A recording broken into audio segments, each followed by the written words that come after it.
100 বছরের নফল নামাজ, 100 বছরের নফল রোজা, আপনি এটার সওয়াব আপনার অ্যাকাউন্টে জুমার দিন মাত্র 4টা কাজ করার মাধ্যমে আপনি পেয়ে যাবেন। কোরআন হাদিসে বহু ফজিলতের কথাই বলা আছে।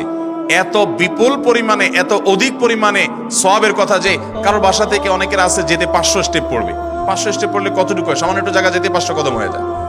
অনেকের বাসা থেকে যেতে 500 কদম পড়ে 300 কদম হয়। তো সে এই 500 বছর নফল নামাজ, নফল রোজা, রাত ভর দিন ভর করার সওয়াব, কন্টিনিউয়াসলি করার সওয়াব মাত্র এই মসজিদে গেল আসলো, এই 4টা শর্ত পূরণ করে সেটা সওয়াবটা পেতে পারে।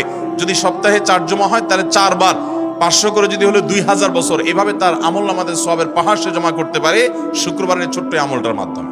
1 নম্বর গেছে বেশি বেশি দুরূদ পাঠ করা, 2 নম্বর হলো জুমার দিনে ফজর নামাজ জামাতের সাথে পুরুষরা পড়া, 3 নম্বর হলো সূরা কাহাফ পড়া, তেলাওয়াত করা, আর 4 নম্বর হলো এই 4 শর্ত পূরণ করে মসজিদে আগে আগে গিয়ে সুন্দর করে খুতবা শুনে চলে আসা। কোনো কথাবার্তা, খুতবা চলাকালীন সময় কোনো কথাবার্তা, অনর্থক কাজ